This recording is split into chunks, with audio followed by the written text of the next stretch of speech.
নমস্কার বন্ধুরা, welcome back to my channel. শুরু করছি এখনকার ভিডিও। আজকের ভিডিওর বিষয়বস্তুটা হচ্ছে আমার সাবজেক্ট রিলেটেড, ঠিক আছে? মানে আমি যে প্রফেশনে আছি তো সেই রিলেটেড। সেটা হচ্ছে আমি শুনছি নাকি যে কেউ যদি কাউন্সেলিং করায় তাহলে বা কোনো হয়তো সাইকোলজিস্টের কাছে যায় তাহলে সাইকো হয়ে যায়। তো এই বিষয়গুলো নিয়ে আজকে আমার আলোচনার বিষয়।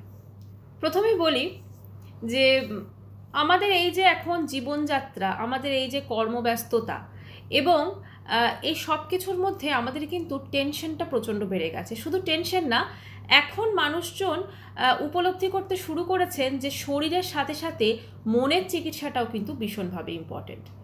আমরা মনকে খুব একটা প্রাধান্য দিতাম না। আমরা যেটা মানে অবচেতনে থাকতো, আমরা হয়তো সেই জিনিসটাকে আগে অতটা গুরুত্ব দিতাম না, কিন্তু এখন প্রত্যেকে আমরা আমাদের মনটাকেও কিন্তু ভীষণভাবে গুরুত্ব দিই, আমাদের প্রত্যেকটা ইমোশনকে কিন্তু ভীষণভাবে গুরুত্ব দিই। এবং আমাদের যখনই মনে হয় যে এটা হয়তো একটু ঠিক নয়, অনেকের যারা সচেতন একটুখানি ঠিক নয়, তাহলে কিন্তু আমরা চলে যাই নিজেদের কাউন্সেলিং করাতে, বা আমার হয়তো মানে কাউকে নিয়ে আমরা যাচ্ছি রিলেটিভ বা বন্ধুবান্ধব, তাকে কাউন্সেলিং করাতে। আপনাকে একটা হাস্যকর কথা বলি যেটা টিনেজে ভীষণভাবে একটা যারা চলে, মানে একজনের আমাদের কাছে একজন এসেছিলেন, তো সেখানে তার মেয়ে মানে যেটা হয় আর কি এই বয়সে প্রেম করছে। তো বলছে প্রেম করছে, আমি ভীষণ টেনশনে পড়ে গেছি। তার মা বলছে আমি কি করব, ওর ওইদিকে চলে যাচ্ছে, পড়াশোনা করছে না। কিন্তু এই জিনিসটা, এই ইমোশনটাকে কি কোনোভাবে দাবিয়ে রাখা যায়? আমরা হয়তো মেয়েটাকে বোঝাতে পারি, যে না, তুমি এই সময় তোমার পড়াশোনার দিকে, তোমার কেরিয়ারের দিকে ফোকাস করো, নাকি তুমি অন্যদিকে ফোকাস করো। কিন্তু এই যে চেঞ্জেসটা তার মধ্যে হচ্ছে, এটা তো হরমোনাল ইস্যু না, এটা তো আসবেই, খুব স্বাভাবিক। তো আমি শুনছিলাম যে আমাদের এই ওয়াইটিতেই যে কাউকে একজনকে বলা হয়েছে সাইকো, ঠিক আছে? দেখুন, বা কেউ হয়তো মানে কোনো লাইভে গিয়ে হয়তো কিছু মানে নিজের সোজা কথা এনজয় করেছেন, একটু হয়তো নাচ গানা করেছেন, তাকে বলা হয়েছে সাইকো, এরকম। আমি সেই বিষয়টা নিয়ে আমি কথা বলছি। প্রথম কথা হচ্ছে, কেউ যদি কোনো দিন ধরুন কোনো কাউন্সিলিং করাতে যান, ঠিক আছে, তার মানেই কিন্তু তিনি সাইকো হয়ে যাচ্ছেন না। তার মনে হয়েছে হয়তো যে কিছু একটা সমস্যা তার মধ্যে আছে, সেই জন্য তিনি গেছেন সেখান থেকে রিলিফ পাওয়ার জন্য, সেই কষ্টটা থেকে রিলিফ পাওয়ার জন্য। এটা আমার যেটা মনে হয়, প্রত্যেকেরই যদি সেরকম মনের প্রচণ্ড কষ্ট হয়, মনের এমন একটা কষ্ট যেটা আপনি কাউকে বলতে পারছেন না, তখন কিন্তু আপনি চলে যেতে পারেন একজন মনোবিদের কাছে, এবং তিনি কিন্তু আপনাকে আপনার এই যে কষ্টটা খানিকটা হলেও কিন্তু দূর করিয়ে দেবে, বা আপনাকে সাজেস্ট করবে যে আপনি কী কী করবেন আর কী কী করবেন না, বা আপনি কীরকমভাবে কী ভাববেন, ঠিক আছে? অনেকেই আমাদের কাছে এসে বলেন যে ঘুম হয় না, রাত্রে ভীষণ চিন্তা হয়। আমরা যখনই রাত্রে শুই তখনই মানে আমার মনে হয় যে সমস্ত চিন্তা যেন ভিড় করে আসে। তখন তাকে এটা আমরা বলতে পারি যে আপনি যখন রাত্রিবেলা ঘুমোন, তখন আপনার সেই চিন্তাগুলোকে আপনি ইমাজিন করে নেবেন যে কোনো একটা ঝুলি বা কিছু বা কোনো ব্যাগ, আপনি আপনার সমস্ত চিন্তা রাত্রে ঘুমোবার আগে সেই ব্যাগে দিয়ে দেবেন। হ্যাঁ, তারপরে তার জিপটাকে আপনি ক্লোজ করে দেবেন, তারপরে আপনি ঘুমিয়ে পড়বেন। তারপরে যখন আপনি সকালবেলা উঠবেন, তখন আপনি চেনটা খুলবেন, আপনার সেইগুলো নিয়ে ভাববেন। এইভাবে আপনি প্রত্যেক দিন করবেন, যাতে আপনি যেমন ঠিক শোবার আগে লাইটটা অফ করেন, ঠিক সেরকমভাবে আপনি কিন্তু আপনার চিন্তা ভাবনা যা কিছু আছে সমস্ত কিছু ওই ব্যাগের মধ্যে দিয়ে দেবেন। আর অবশ্যই মোবাইলটাকে ছড়িয়ে রাখবেন দূরে, ঠিক আছে? তাহলে কিন্তু আপনার ঘুম আসবে, আপনার কোনো মেডিসিনের প্রয়োজন পড়বে না। এই যে জিনিসগুলো, এগুলো কিন্তু খুব সামান্য কিছু জিনিস, কিন্তু এগুলো যখন আমরা মানুষজনকে বোঝাচ্ছি বা তিনি হয়তো সেই জিনিসগুলো ফলো করছেন, অনেকটা রিলিফ পাচ্ছেন। জীবনে অনেক ছোট ছোট সমস্যা আসে, সেই সমস্যাগুলো থেকে আমরা যখন আমাদের খুব কষ্ট হয়, তখন কিন্তু মানুষজন চলে যান কাউন্সেলিং করাতে বা একজন মনোবিদের সাহায্য নিতে।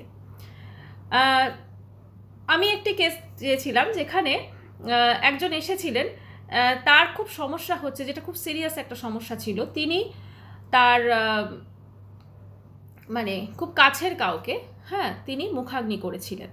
তার ফলে তার যে সমস্যাটা হচ্ছিল, তিনি খুব অপরাধ বোধে ভুগছিলেন। তিনি এটা মানে চিন্তা করছিলেন, বা তিনি ঘুমোতে পারছিলেন না। তিনি খালি বলছিলেন যে আমি কি করব, আমার প্রচণ্ড কষ্ট হচ্ছে, আমার ওই মোমেন্টটা মনে পড়ছে যে আমি তাকে চুলিতে ঢুকিয়েছি, এই যে মোমেন্টটা আমার মনে পড়ছে।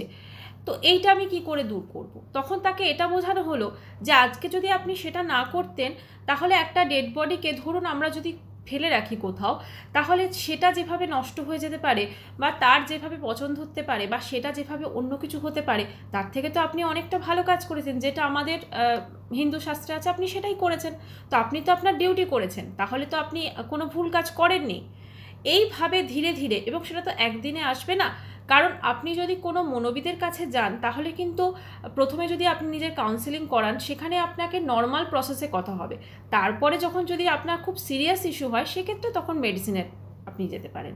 কিন্তু আমরা চেষ্টা করি নর্মালি যে কথা বলে মানুষের যে ছোট ছোট সমস্যাগুলোকে সেগুলোকে দূর করা, নাকি তাকে এইটা মানে তার মতো করে।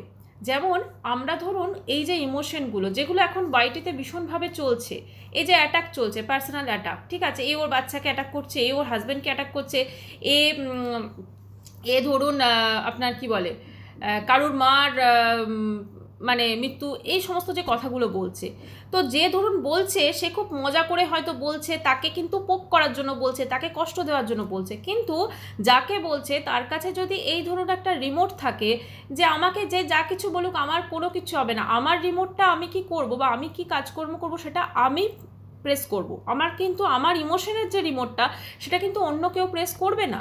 তাই জন্য আমাকে যে যা কিছু বলুক আমার তাতে কিন্তু কোনো এফেক্ট হবে না। হ্যাঁ, কিন্তু আমি যেটা নিজে ফিল করব বা আমি যেটা নিজে করব সেটা কিন্তু আমি নিজে ঠিক করব, মানে আমি সোজা কথা জীবনের রিমোটটা কিন্তু আমি নিজে প্রেস করব।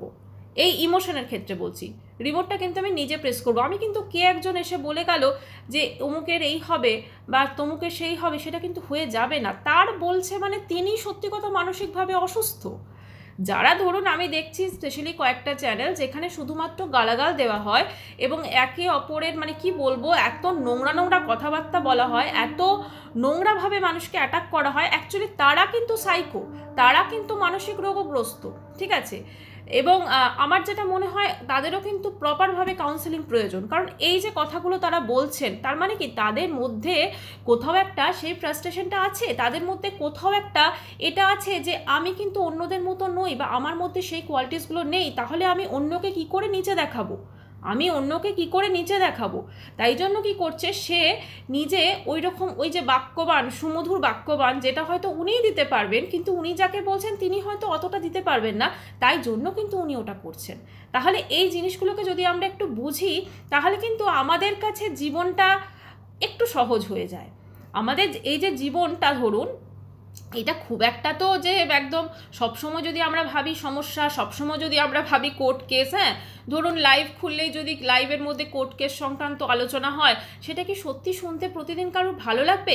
কিন্তু অন্য একটি লাইভে ধরুন সেখানে যদি একটুখানি ডিস্কো লাইভ হয়, একটু যদি নাচা গানা হয়, সেটা কিন্তু শুনতে বেশ সুন্দর লাগবে এবং মানুষজন কিন্তু প্রচণ্ড রিল্যাক্স একটা মুড ফিল করবেন, তাই না? যারা ওই লাইভে অংশগ্রহণ করছেন ওকে, এবং যারা করছেনও না তারা কিন্তু যখন ওটা ভিউ করবেন একদম সুন্দরভাবে দেখবেন, তারাও কিন্তু ভীষণভাবে এনজয় করবেন এবং মাইন্ডটা ফ্রেশ হয়ে যাবে। কারণ আমরা সবাই না আলটিমেটলি চাই দেখবেন এনজয়মেন্ট, আমরা সবাই চাই যে এই একটুখানি গানা হোক, নাচা হোক, আমরা সব সময় চাই এই জিনিসটা, তাই না? আমাদের খুব ভালো লাগে, কিন্তু আমরা হয়তো কাজের বিশেষে বা হয়তো আমাদের যে রেসপন্সিবিলিটিগুলো আছে সেগুলোর জন্য আমরা হয়তো অনেক সময় করতে পারি না, কিন্তু মানুষজন যদি একটুখানি টাইম যদি সেই দিকটা করেন তাহলে তো সেটা কোনো ভুল নেই, এটা আমার মনে হয়। আরেকটা কথা শেষে বলবো যে প্রত্যেকে আমরা যখন এই ওয়াইটিতে ভিডিওস দিচ্ছি সেটা আমরা সমালোচনামূলক করি বা অন্য কিছু করি, আমরা যাই ভিডিও করি না কেন সেটা সবসময় মানুষকে আমরা আনন্দ দেবো, নাকি মানুষকে আমরা ভয় দেখাবো, এই কোর্ট কেস করে দেবো, এই ওর নামে এটা হবে, এই এত ধারা জারি হয়েছে, এগুলোর জন্য তো আছে নিউজ চ্যানেল, তাই না? আমরা যদি নিউজ চ্যানেল ধরুন দেখি, যদি নিউজ চ্যানেলে তো অনেক টেনশন ভরা খবর থাকে, প্লাস যদি কোর্ট সংক্রান্ত কোনো খবর টবর আমাদের জানতে হয় সেটারও কিন্তু আলাদা চ্যানেল ফ্যানেল প্রচুর আছে, যারা ধরুন দরকারে সার্চ করে তারা পেয়েই যায়। কিন্তু সবসময় ধরুন লাইভে এসে এর নামে 2টো কেস, ওর নামে 3টে কেস, এইগুলো কিন্তু মানুষকে কোনোরকম আনন্দ দেওয়া হবে না। আজকালকার যা টেনশন ভরা লাইভ পড়েছে মানুষের, ধরুন শুধুমাত্র বিপি সুগার এগুলো বাড়িয়ে দিয়ে তো কোনো লাভ নেই। কারণ মানুষজন হয়তো একটুখানি আসেন ওয়াইটি দেখতে একটু বিনোদনের জন্য, একটুখানি রিল্যাক্সেশনের জন্য, সেখানে যদি মানুষ টেনশনের কথা বলে তাহলে কি আর সত্যি তাতে ভালো লাগবে? একটাই কথা, কেউ যদি নিজের কাউন্সিলিং করান, কেউ যদি কোনো মনোবিদের কাছে যান, তাহলে কিন্তু তিনি সাইকো হয়ে যাচ্ছেন না।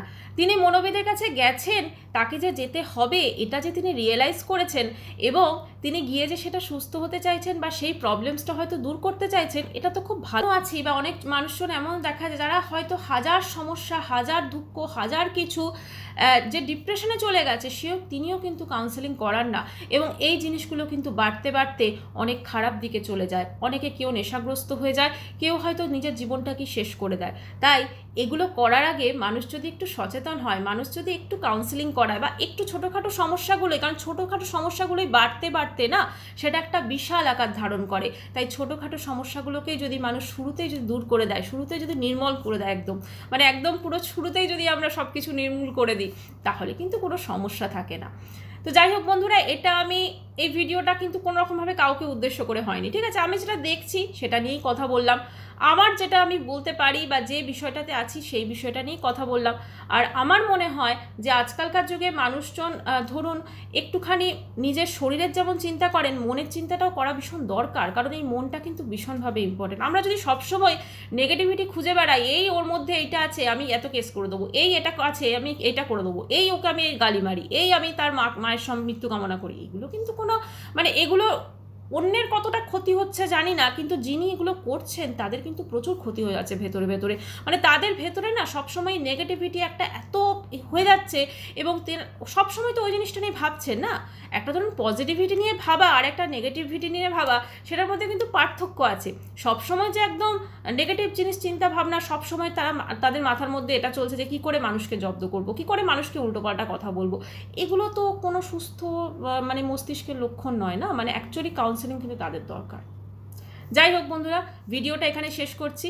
যদি চ্যানেলটি ভালো লাগে তো অবশ্যই করে সাবস্ক্রাইব করার অনুরোধ। বাই, সবাই খুব ভালো থাকবেন।